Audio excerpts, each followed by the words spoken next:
the tropics this morning. We are still watching Hurricane Beryl in the Caribbean. It's still a powerful hurricane with those sustained winds at about 120 miles per hour. We have gusts up to 150 miles per hour with this storm. So it has weakened a bit. It was up to a Category 5 a couple of days ago with those sustained winds up to 165. But notice, you can see, not looking nearly as organized as what it did a couple of days ago. You can see the eye not visible, kind of dealing with some wind shear, and it'll continue to deal with some wind shear as it continues to track off to the west. That's why it's going to weaken a tad bit.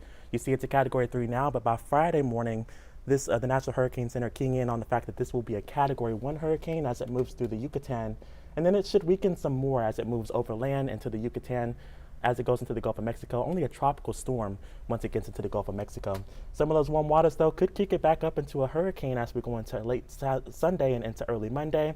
And it looks to make landfall as a low-end hurricane somewhere between Tampico, Mexico, and into Brownsville, Texas. So we could see some indirect impacts from this over the next 5 to 7 days. But of course, Jeff, today not really expecting all that much activity across Southeast Texas.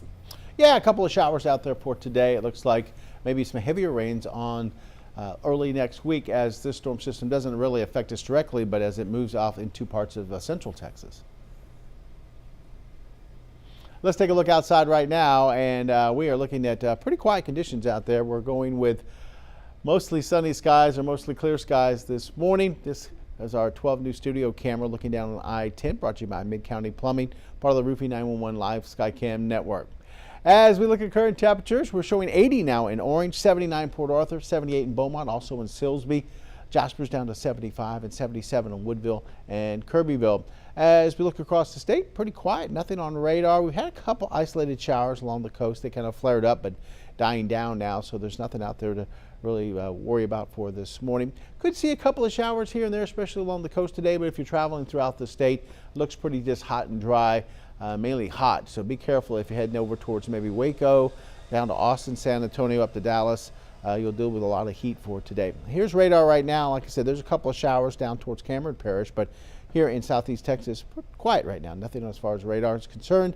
Futurecast does try to show a few showers popping up through the morning and going into the early afternoon. We'll go about 30% coverage for today, so there won't be a whole lot out there.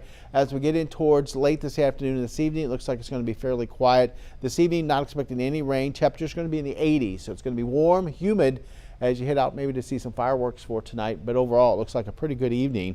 And then overnight, we'll see temperatures back into the 70s as we go into, looks like Friday morning. Here's your forecast for today. Heat advisory is in place for inland southeast Texas and the lakes area. We'll see actual temperatures around 95, 96. Yeah, the humidity in there, it's going to feel like about 108. This hot and humid here in the triangle with temperatures in the middle 90s. Mostly clear and no rain expected overnight with temperatures into the middle to upper 70s. As we look at our 7-day forecast, temperatures hovering in the middle 90s today, tomorrow. They start to come down a little bit as our rain chances start to increase, especially towards Tuesday and Wednesday of next week. About a 50% chance of some scattered showers Tuesday and Wednesday. Your weekend looks like maybe Saturday just a little more wet, 40%, Sunday 30% chance for showers.